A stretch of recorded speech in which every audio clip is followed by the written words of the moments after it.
तो प्यारे बच्चों, अभी मैं आपके साथ एक चैप्टर डिस्कस करूंगा और ये चैप्टर जो है एस गुरन सिंह बग्गा के लिए है, क्लास थर्ड सी, जिसके लिए हम लोग कवर करेंगे उत्कर्ष हिंदी पाठमाला। उसमें बच्चों चैप्टर है आपका मोगली आया गांव में। Mowgli Mowgli. बच्चों, मोगली सुन करके कहीं ना कहीं आपके मन में आ रहा होगा कि जैसे मोगली बचपन में मूंगफली खाता होगा, लेकिन ऐसा नहीं है। मोगली मूंगफली नहीं खाता था, उसका नाम ही क्या है? मोगली। मोगली। क्या नाम है? मोगली। मोगली। तो बच्चों, आपको यहाँ पे चित्र नजर आ रहा होगा, उस चित्र में आपको मोगली नाचते हुए नजर आ रहा है और मोगली जो है धुरंधर के गाने पे नाच रहा है। और धुरंधर तो सारे बच्चों ने देखी ही है। तो ये बच्चों मोगली का फेवरेट गाना धुरंधर का है, उसमें वो डांस कर रहा है। ठीक है, चलिए भाई आगे बढ़ते हैं। आप जानते ही हैं रुडयार्ड किपलिंग। ये कैसा नाम है बच्चों, देखो। Sir writer. Rudyard Kipling. ऐसे लग रहा बच्चों कोई विकेट कीपर आया है, उसका नाम है किपलिंग, लेकिन सही नाम है रुडयार्ड किपलिंग। का जन्म 1865 में मुंबई में हुआ था। अच्छा। इन्होंने भारत में रहकर अपनी पत्रकारिता की। 1907 में इन्हें नोबेल पुरस्कार मिला। नोबेल पाने वाले वह पहले अंग्रेज लेखक थे। अच्छा बच्चों, तब तो देश आजादी नहीं हुआ था। ये 1947 के पहले की बात है, तभी 1865 में तो रुडयार्ड किपलिंग जो है मुंबई में जन्मा था। अच्छा, यानी मुंबई में पहले अंग्रेज थे और क्या। कैप्टन करेजियस किम और दी जंगल बुक इनके मशहूर उपन्यास हैं। अच्छा, तो रुडयार्ड किपलिंग ने दो तरह के उपन्यास लिखे, कैप्टन करेजियम, ठीक है, किम और दी जंगल बुक। सन 1936 में इनका निधन हो गया। लियो भाई, आजादी से पहले ही रुडयार्ड किपलिंग निपट गए। द जंगल बुक में जिस मोगली और जंगली जानवरों का चित्रण है, उन्हें भारतीय बताया गया है। मोगली के कारनामे धारावाहिक इसी पुस्तक पर आधारित था। अच्छा बच्चों, मोगली का जो आप वीडियो गेम खेलते हैं वगैरह वगैरह, वो उसी पर ही आधारित है। चलो बच्चों, भारत में हमारे देश कानपुर शहर में कई सारे रेस्टोरेंट भी हैं जिनका नाम है मोगली रेस्टोरेंट। क्या नाम है? Mowgli restaurant. और मोगली की जो फेवरेट जगह है वो है बर्रा। और बर्रा में मोगली के यहाँ क्या मिलती है? पानी पूरी। क्या मिलती है? पानी पानीपुरी। पूरी। पाठ प्रवेश। मोगली को जंगल छोड़कर गांव में रहना पड़ा। मनुष्यों के बीच कैसे रहते हैं यह मोगली को पता नहीं था। उसका अब तक का जीवन जंगल में ही जानवरों के बीच रहते हुए बीता था। मनुष्यों के बीच रहने पर मोगली को जिन अनुभवों से गुजरना पड़ा वह उसके लिए बिल्कुल नए और आश्चर्यजनक थे।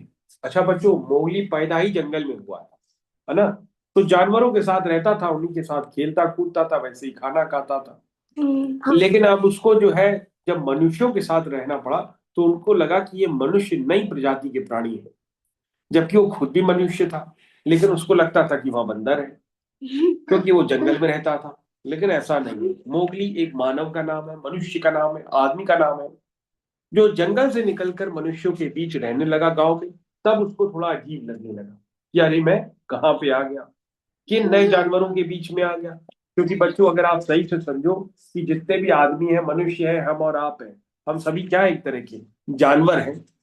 लेकिन हम लोग जो जानवर हैं, उसमें हम लोग में दिमाग ज्यादा तेज है, इसीलिए हम लोग ज्यादा काम कर पाते हैं।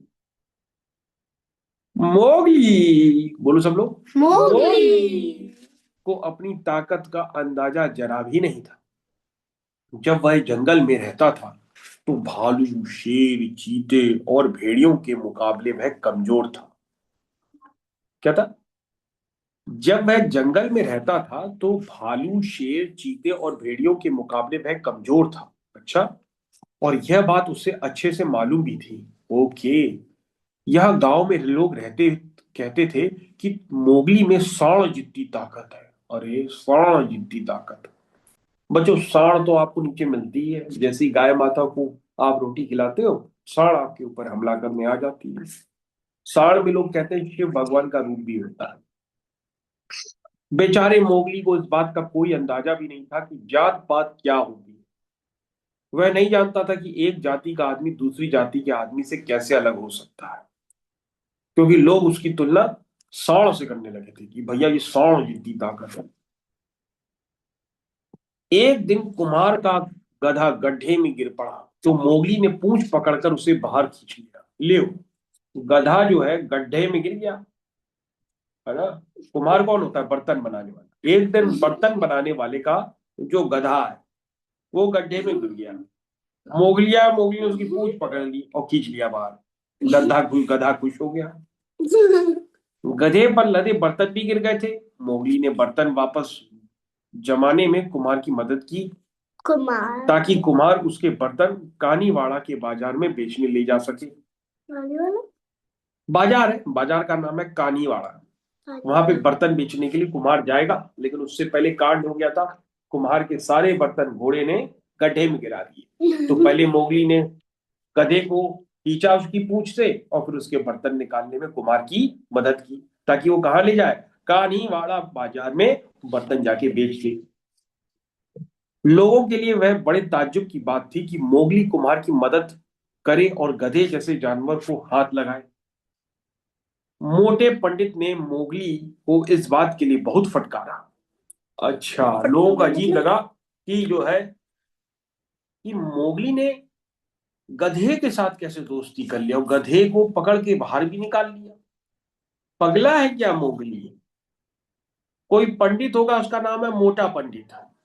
क्या नाम है? मोटे पंडित ने मोगली को उस बात के लिए डांट दिया, फटकार दिया। फटकारना मतलब डांट दिया। अब फटकारने का मतलब ये थोड़ा ना होता है कि मोगली को उठा के फाड़ दिया। मोगली को उठा के फाड़ना नहीं है, फटकार का मतलब होता है उसको डांट दिया। ये देखो बच्चों, ये कुम्हार है। ये बच्चों कुम्हार खड़ा है, देखो बच्चों। कुम्हार जो है बिल्कुल ऐसे लग रहा है जैसे विराट आया है। ये देखो बच्चों, ऐसे देखो, विराट है। विराट के हाथ में क्या है? बर्तन है। क्या है? बर्तन है। और ये विराट का क्या है? घोड़ा। ये घोड़ा है ना। और मोगली कहाँ है? ये मोगली कहाँ है? मोगली? अरे नहीं नहीं बच्चों, उल्टा हो गया। ये कुम्हार है। ये बच्चों कुम्हार है। कहाँ कुम्हार है बच्चों? ये कुम्हार है। ये मोगली है, क्योंकि बच्चों मोगली हमेशा ही चड्डी पहन के घूमता था। देखो ये उसकी चड्डी है ना।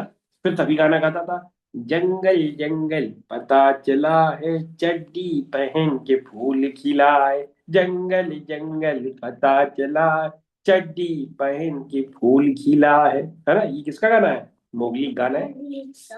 ये देखो बच्चों कुम्हार के बर्तन। ये देखो घोड़ा, गधा जो गिर गया था गड्ढे में। ये देखो बच्चों मोटू पंडित। मोटू पंडित फटकार रहा है, अबे तुमने क्या किया? कुम्हार की मदद क्यों की? तो इंसान है कि जानवर है? जब मोगली को लगा कि पंडित को ज्यादा ही डांट रहा था, तो उसने पंडित को धमकाया, ए ज्यादा कुछ कहोगे तो तुम्हें भी गधे पर बिठा दूंगा। ऐसे उनको फटकार दिया। यह सुनकर पंडित को बहुत गुस्सा आया।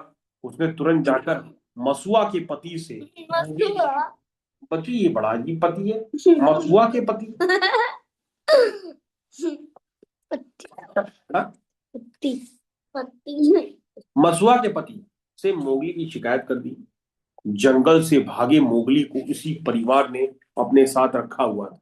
अच्छा, जंगल में जो मोगली रहता था ना, तो मसुआ के परिवार के साथ रहता था, है ना। मसुआ के परिवार। मोगली को हुक्म सुना दिया गया कि कल से तुम भैंस चराने जाओगे। गांव में कहीं नहीं जाओगे किसी की मदद करने। कल से तुम भैंस चराओगे और भैंस पर बैठ के घूमोगे और फिर गाना गाओगे, जंगल जंगल पता चला है, चड्डी पहन के फूल खिला है। आगे बढ़ो बच्चों। यह सुनकर सबसे ज्यादा खुशी पंडित या किसी और को नहीं, बल्कि खुद मोगली को। अब इस जिम्मेदारी की वजह से मोगली पूरे गांव का सेवक बन गया था। इस नाते उसी रात मोगली चौपाल पर पहुंच गया। चौपाल पे पहुंच गया, ऐसे लग रहा है चप्पल पहन के पहुंच गया। चलो देखते हैं। चौपाल का मतलब होता है बच्चों बैठक। क्या होता है भाई? भाई रात में आपके यहाँ चौपाल लगती है, आपकी चौपाल में कौन होते हैं? मम्मी होते हैं, पापा होते हैं, आप होते हैं, चाचा होते हैं, चाची होती है, बहन होती है, ताऊ होते हैं। गांव में गूलर का एक बड़ा पेड़ था। ये कैसा पेड़ है? गूलर का पेड़। ये कैसा पेड़ है? गूलर का पेड़। बच्चों गूलर सुन करके लगता है कूलर का पेड़ है, लेकिन कूलर नहीं है बच्चों, गूलर है। क्या है? गूलर है। अरे गूलर गूलर, गूलर का पेड़। गांव में गूलर का एक बड़ा पेड़ था, जिसके नीचे एक चबूतरा बना हुआ था। इसी चबूतरे पर रोजाना रात को गांव के पुरुष इकट्ठे होते थे, और इन लोगों में गांव का मुखिया, कोटावार चौकीदार, नाई और बलदेव शिकारी भी होते थे। रोज रात ये लोग चौपाल लगाकर गपशप करते थे। अच्छा भैया, ऐसा है ना कि मोगली खुश नहीं हुआ जब उसको भैंस चराने के लिए कह दिया गया। तो मोगली कहाँ पहुंच गया?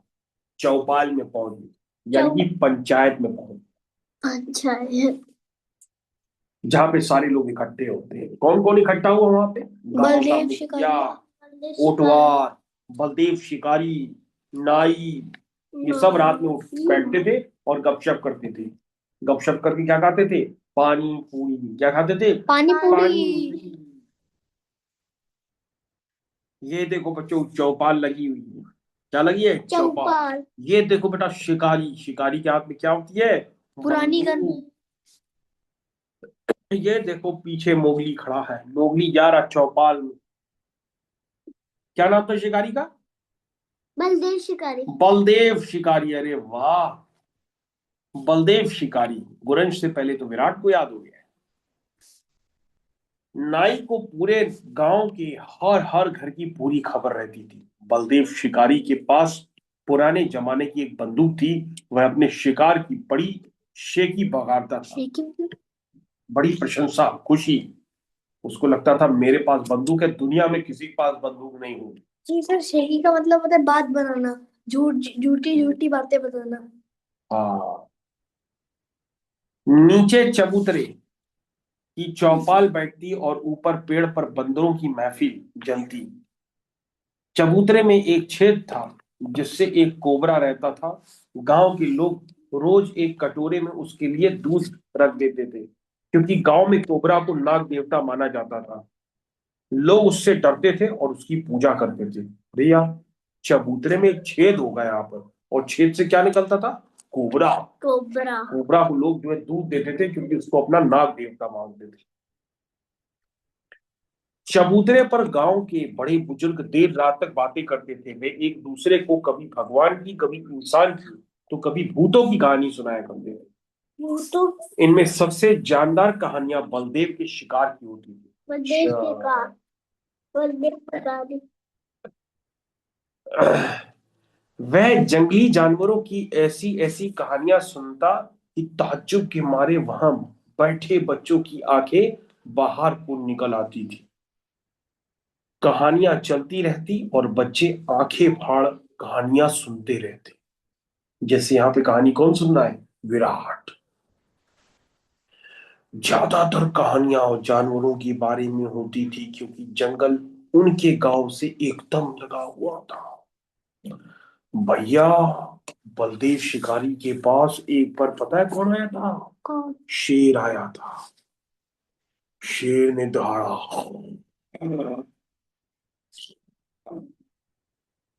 और दहाड़ते ही बलदेव शिकारी ने क्या किया? अपनी बंदूक निकाली और गोली चला दी, डजाए! और शेर दहाड़ता हुआ भागा।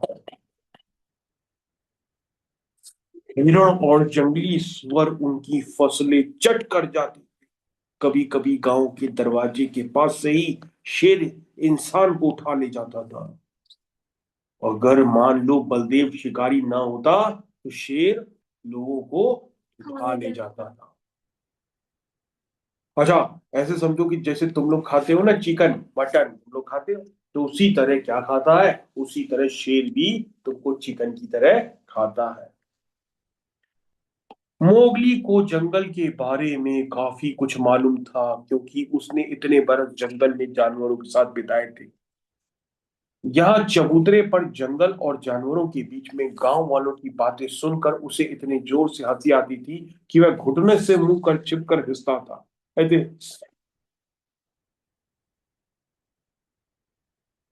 अपनी बंदूक गोद में रखे बलदेव एक किस्से के बाद दूसरा, दूसरे के बाद तीसरा, तीसरे के बाद चौथा सब कहानियां बताया करता था। घुटनों में मुंह छिपाए मोगली अपनी हंसी पर काबू पाने के लिए कोशिश करता था। इसका कारण यह था कि कहानियों के जो कारनामे गांव वालों को भयानक जान पड़ते थे, मोगली ऐसे कारनामे पलक झपकते ही कर दिया करता था। जितनी देर में वो किस्से चलते, मोगली उतनी अपने पिछले जीवन में गोता लगाता रहता। यानी जो बलदेव शिकारी बातें बताया करता था, गांव वालों को किस्से सुनाया करता था, उतना तो मोगली पहले ही अपने जीवन में करके आ गया था। क्यों? क्योंकि वो तो रहता ही जानवरों के साथ था। हाँ। मोगली अपने अतीत को भूलना चाहता था, पर ये किस्से उसे सिर्फ सब याद दिला रहे थे। गनीमत यही थी कि मोगली वहां अधिक देर तक बैठ नहीं पाता था। भरपूर नींद लेने के लिए उसे समय से सोना होता था, ताकि उसकी सुबह फिर जानवरों को चराने के लिए जंगल में ले जा सके। मोगली जानता था कि जब तक शेर खान का गुस्सा शांत ना हो जाए, उसे गांव में ही रहना है। उतने दिन वह हंसी खुशी बिताना चाहता था। अरे, ध्यान से देखो बच्चों, मोगली के पीछे कौन बैठी थी? गिरहिरी आवाज के दी, मोगली, मोगली। तो बच्चों, ये तो चैप्टर खत्म हो गया। तो बच्चों, ये आपने देखा कि मोगली ने कैसे अपने जीवन काल में गांव में आया। तो चैप्टर का नाम यही था बच्चों, मोगली आया गांव में। मोगली आया गांव में। चलो, अब सब बच्चे शेर की आवाज निकालो। ऐसे ही शेर की आवाज ऐसे होती है बच्चों,